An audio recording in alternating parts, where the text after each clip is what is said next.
सभी का धन्यवाद देता हूँ कि शॉर्ट नोटिस पे आप सभी लोग यहाँ पर आए। और मकसद यही रहता है क्योंकि आने वाली चैत्र नवरात्रि के उपलक्ष्य में मैं चाहता था कि बोर्ड की तरफ से कई सारे जो इनिशिएटिव लिए जा रहे हैं यात्रियों के लिए, बहुत सारी इंपॉर्टेंट जानकारी जो हम चाहते हैं कि यात्री तक पहुँचे, तो आपके जरिए पहुँचाई जाए, जैसा कि हमारी प्रथा चली आ रही है। और जैसा हम देख भी रहे हैं कि पिछले 10-15 दिनों से यात्री संख्या में काफ़ी इजाफा हुआ है, काफ़ी बढ़ोतरी हुई है। और तकरीबन 40,000 के आसपास की संख्या में यात्रा तकरीबन रोज माँ वैष्णो देवी के दर्शन के लिए जा रही है। और वीकेंड्स पे ये नंबर और भी ज्यादा रहता है और बड़ी अच्छी बात है कटरा के लिए, हम सभी के लिए। और हमें ये उम्मीद है कि ये जो बढ़ता हुआ ट्रेंड है ये आगे आने वाली नवरात्रि में और बढ़ेगा और संख्या में और वृद्धि होगी। इसी को देखते हुए माननीय अध्यक्ष महोदय श्री मनोज सिन्हा जी के नेतृत्व में बहुत सारे इंपॉर्टेंट डिसीजन, बहुत सारे इनिशिएटिव जो हैं वो लिए गए हैं। और बहुत सारी ऐसी फैसिलिटीज हैं जिनको हम रोल आउट करने की कोशिश कर रहे हैं और कईयों का ट्रायल रन चल रहा है, कईयों की उद्घाटन हो चुके हैं। मकसद यही है कि आने वाली नवरात्रि में जितने भी श्रद्धालु दर्शन के लिए आ रहे हैं उन सबकी जो यात्रा है वो सरल हो, सुगम हो और यादगार हो। तो सबसे पहले तो मैं बात करूंगा हमारे पारंपरिक यात्रा मार्ग की, क्योंकि जो हमारी 95% से ज्यादा लोग हैं तो पारंपरिक यात्रा मार्ग से ही यात्रा सफर जो है अपना शुरू करते हैं, प्रारंभ करते हैं। और उसके ऊपर बोर्ड का एक खास फोकस रहा है और पिछले 6 महीने से बहुत सारे इनिशिएटिव जो है पारंपरिक यात्रा मार्ग की डेवलपमेंट के लिए, विकास के लिए, इंफ्रास्ट्रक्चर अपग्रेडेशन के लिए लिए जा रहे हैं।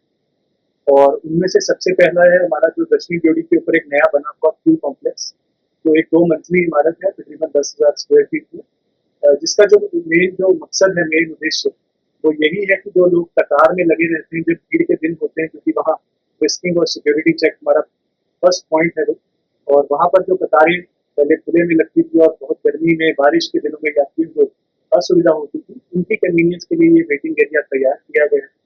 जहाँ पर तकरीबन 1500 से 2000 यात्री किसी भी समय प्रतीक्षा कर सकते हैं। तो हम कह सकते हैं कि ऑल वेदर कंफर्ट जोन तो यात्री के लिए क्रिएट किया गया है जब वो यात्रा अपनी प्रारंभ करें। उसी से अगर हम थोड़ी देर आगे बढ़ते हैं तो सुविधा भवन का निर्माण कार्य पूरा किया गया है, वो भी नवरात्रि में यात्रियों के लिए उपलब्ध होगा। वहां पर भी रेस्ट एरियाज की फैसिलिटी है, वाटर एटीएम्स की फैसिलिटी है, मदर जोन और छोटा सा एक चाय का लंगर है, ताकि जो है स्वागत जो है बोर्ड की तरफ से यात्रियों का किया जा रहा है पारंपरिक यात्रा मार्ग पर। उसके अलावा ड्रेनेज एरिया की इम्प्रूवमेंट, स्ट्रीट लाइटिंग की इम्प्रूवमेंट, बहुत सारी ऐसी चीजों के ऊपर इस बार हमने विशेष ध्यान रख के और बहुत सारे स्थानीय स्टेक होल्डर्स के फीडबैक को ध्यान में रखते हुए इसके ऊपर कदम उठाए, ताकि जो यात्रा सफर है उनका और बेहतर हो और सुगम हो। बाणगंगा से हम आगे बढ़ते हैं तो अर्धकुंवारी में भी होल्डिंग एरिया की काफी दिक्कत यात्री को रहती थी, खास करके वो लोग जो गर्भपूर्ण आरती के लिए, गर्भपूर्ण दर्शन के लिए काफी लंबे समय तक प्रतीक्षा करते हैं, क्योंकि वहाँ पर कैपेसिटी कंस्ट्रेंट्स हैं हमारे। और उसके लिए एक रेस्ट एरिया जो है हमारा अर्धकुंवारी में अभी हाल ही में हमने कंप्लीट किया है और माननीय अध्यक्ष महोदय ने उसका उद्घाटन हाल ही में किया है। उसका भी मकसद ऐसा ही है, जैसा मैंने दर्शन वीडियो में बताया कि तकरीबन 1500 जो यात्री हैं किसी भी समय हर वेदर में वहाँ पर प्रतीक्षा कर सकते हैं, विश्राम कर सकते हैं वहाँ पर। उसके साथ साथ ही रिफ्रेशमेंट पॉइंट, प्रसाद काउंटर, डोनेशन काउंटर, लाइव आरती, इन सभी जो सुविधाओं का आनंद जो है यात्री हमारे अर्धकुंवारी क्षेत्र में ले सकते हैं। इसके अलावा अर्धकुंवारी में ही हमारा एक पुराना भोजनालय है, इंद्रप्रस्थ के नाम से हम उसको जानते हैं, जब ऑल्टरनेट ट्रैक की तरफ हम बढ़ते हैं। उसकी भी कैपेसिटी ऑगमेंटेशन हमने इस बार की, तो तकरीबन 40 से 50 की जो कैपेसिटी थी उसको बढ़ाकर के हमने 200 तक इस बार किया है, ताकि किसी भी समय पर 200 यात्री जो है रोड के भोजनालय का लाभ ले सकें। और ये जो हमारा शीतला भवन में लंगर सुविधा चल रही है उसको कॉम्प्लीमेंट करेगा, उसको सप्लीमेंट करेगा। तो दोनों तरह की सुविधाएं जो है यात्री को उपलब्ध होगी। अर्धकुंवारी का मेन भोजनालय भी है, इंद्रप्रस्थ भोजनालय भी है और शीतला भवन में लंगर सुविधा भी है। तो ये भी बात जो पारंपरिक यात्रा मार्ग पर इम्प्रूवमेंट्स कर रहे हैं और धीरे धीरे आगे बढ़ रहे हैं। इसके अलावा जो हमारी लंगर सेवाएं हैं, जो हमने हाल ही में 3 लंगर सेवाएं नहीं ऐड की हैं, पहले हम ताराकोट और सांची छत में लंगर सेवा चलती थी और बोर्ड के निर्देश में पिछले 1-1.5 साल में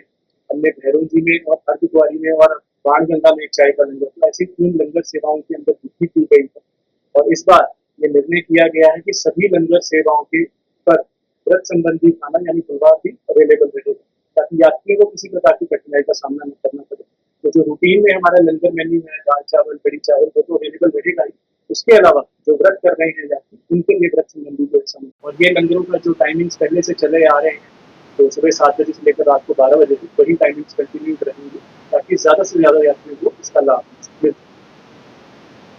पिछले कुछ समय में बोर्ड के द्वारा सीनियर सिटीजन्स और दिव्यांग पिलग्रिम्स के लिए काफ़ी सारे इनिशिएटिव लिए गए हैं, जिसके अंदर हेली सर्विसेज के अंदर एक डेडिकेटेड कोटा रखा गया था। इसी तरीके से बैटरी कार सर्विसेज में भी डेडिकेटेड कोटा है। चाहे आप हमारी वेबसाइट के जरिए बुक कराना चाहें, चाहे आप वॉकिंग काउंटर्स के जरिए बुक कराना चाहें, उसी चीज़ को थोड़ा सा और आगे बढ़ाते हुए इस बार ये फैसला लिया गया है कि इस नवरात्रि से शुरू होते ही सभी दिव्यांग पिलग्रिम्स के लिए जो है गर्भजून आरती और अट्टा आरती के अंदर स्लॉट्स फ्री रखे जाएं, ताकि दिव्यांग श्रद्धालुओं के लिए और एक्सेसिबल और इंक्लूसिव श्राइन बनने की ओर हम बढ़ रहे हैं। इसके लिए जो हमारी वॉकिंग काउंटर्स पर टीम्स है और हमारा एनपीएलआर सेक्शन है, उसके अंदर एक हेल्प डेस्क रहेगा जो यात्री को इस चीज़ के अंदर मदद करेगा। और वही जो यूडीआईडी कार्ड जो हमारा बेसिक आइडेंटिफिकेशन प्रूफ है, उसके बेसिस के ऊपर ये जो सुविधा है हमारे जो टीम्स है भवन की और अर्धवार की हमारे दिव्यांग श्रद्धालुओं को उपलब्ध कराएंगे इस नवरात्रि से। उसके बाद फ़ोन पे काफ़ी जो टेलीकॉम नेटवर्क और कनेक्टिविटी की वजह से और बहुत सारी जगहों पर लोगों के प्रीपेड सिम होने की वजह से लोगों को फ़ोन नेटवर्क में काफ़ी दिक्कत का सामना करना पड़ता था। इसके मद्देनज़र हमने पिछले 6 महीने में तकरीबन 8 न्यू टेलीकॉम टावर जो हैं वो इंस्टॉल किए हैं कटरा से लेकर भवन तक, ताकि जो शैडो एरियाज़ हैं उनको कम से कम किया जा सके और अधिकतर एरिया में लोगों के पास नेटवर्क कनेक्टिविटी रहे और उनको किसी प्रकार की कठिनाई ना। फिर भी कई सारे लोग जिनके पास अभी भी प्रीपेड सिम्स रहते हैं और शायद कनेक्ट नहीं कर पाते हैं अपने परिजनों के साथ, उसके लिए बोर्ड के द्वारा इस बार फ्री पीसीओ फैसिलिटी इंट्रोड्यूस की जा रही है, जो कि अर्धद्वारी, सांझी छत और भवन 3 जगह पे इस नवरात्रि से शुरू होकर लगातार उपलब्ध रहेगी। अगर कोई भी व्यक्ति कहीं से भी कॉन्टैक्ट करना चाहे तो इस फ्री सर्विस के जरिए या अपने साथियों को कॉन्टैक्ट कर सकता है और एयरटेल के साथ कोलैबोरेशन में इस सर्विस को इस साल लॉन्च किया गया। लॉकर्स की संख्या पे आऊँगा। लॉकर्स के अंदर भी काफ़ी सारे लोगों को खास करके भीड़-भाड़ के दिनों में लंबी कतारों में सामना करना पड़ता है और समय लगता है कि लॉकर की उपलब्धि हो। उस दिशा में आगे बढ़ते हुए इस बार बोर्ड इंट्रोड्यूस कर रहा है स्मार्ट लॉकर्स भवन पर और 200 ऐसे स्मार्ट लॉकर्स फर्स्ट फेज में इंट्रोड्यूस किए जा रहे हैं, जिसको आरएफआईडी कार्ड के जरिए और यूपीआई के जरिए एक्सेस किया जा सकेगा, ताकि किसी भी यात्री को कतारों में ना लगना पड़े। वो सीधे जाकर अपने आरएफआईडी कार्ड से यूपीआई पेमेंट के जरिए लॉकर की स्लिप हासिल कर सकते हैं और अपना सामान रख सकते हैं और वापसी देर वही लॉकर उसी आरएफआईडी के बेसिस पर ही विड्रॉ कर सकते हैं। तो इससे 2 फायदे हैं। एक तो आपको कतार में नहीं लगना है, हमें डायरेक्टली लॉकर बुक कर सकते हैं और वहाँ पर जो रेड और ग्रीन लाइट से आप देख सकते हैं कितने लॉकर्स खाली हैं, कितने लॉकर्स बुक्ड हैं, ताकि आपको कतार में ना लगना पड़े। और सिक्योरिटी के लिहाज से भी कि आपके जो सामान है वो बिल्कुल सेफ है, सुरक्षित है, क्योंकि वो सिर्फ और सिर्फ आपके आरएफआईडी कार्ड से ही ओपन हो सकता है। तो इन दोनों चीज़ों को देखते हुए इन लॉकर्स को इंट्रोड्यूस किया जा रहा है और इनकी कामयाबी पे, क्योंकि ये पायलट फेज है, तो इनकी कामयाबी पे डिपेंड करेगा कि हम कितने और एडिशनल स्थानों पर इस तरीके की लॉकर सुविधा को इंट्रोड्यूस कर सकते हैं। लेकिन इस चैत्र नवरात्रि से इन स्मार्ट लॉकर्स की हम शुरुआत कर रहे हैं। मैंने रिसेंटली कुछ लोगों से इसके बात भी की थी, पर फिर भी आपके जरिए सबसे बताना चाहूँगा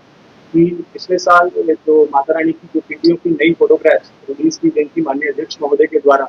और हमारे काउंटर्स के ऊपर सिविलियर शॉप्स पर वो सभी अवेलेबल हैं, लेकिन इसके रीच को और बढ़ाने के लिए ताकि पैन इंडिया लेवल पर लोग इसको एक्सेस कर सकें, उसके लिए जो बोर्ड की आधिकारिक वेबसाइट है www.maavaishnodevi.org, उस पर भी ये जो फोटोग्राफ्स हैं उपलब्ध करा दी गई हैं विभिन्न साइजेस में और एलईडी बैकलिट फोटोग्राफ्स। तो बहुत सारे श्रद्धालुओं की क्वेरीज रहती थी कि कहाँ से इनको एक्सेस किया जा सकता है, तो हमारी वेबसाइट पर अब ये अवेलेबल और इसके साथ साथ ही जो है ट्रैकिंग तो उसके ऑर्डर्स भी अपनी कर सकते हैं। जब भी लोग ये ऑर्डर्स प्लेस करें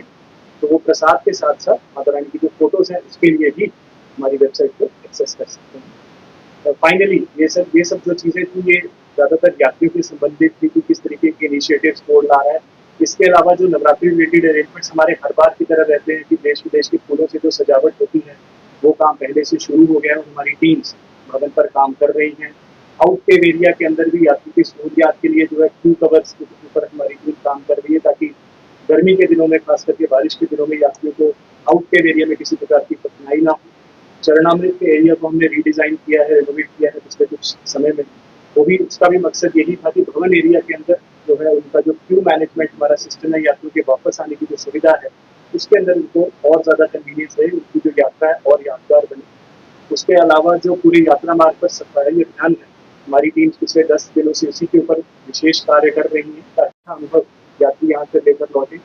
वाइट वॉशिंग का काम हमारी टीम्स कर रही हैं तो इस प्रकार से जितने भी एडिशनल मेजर्स बोर्ड हर बार नवरात्रि में करता है वो सारे जो है routine as a pattern of practice इसी की तरीके से चल रहे हैं। सिक्योरिटी के लिहाज से एक इंपॉर्टेंट चीज बताना चाहूंगा, क्योंकि सिक्योरिटी हमारे लिए बड़ा इंपॉर्टेंट फैक्टर है, यात्री सेफ्टी भी और सिक्योरिटी भी।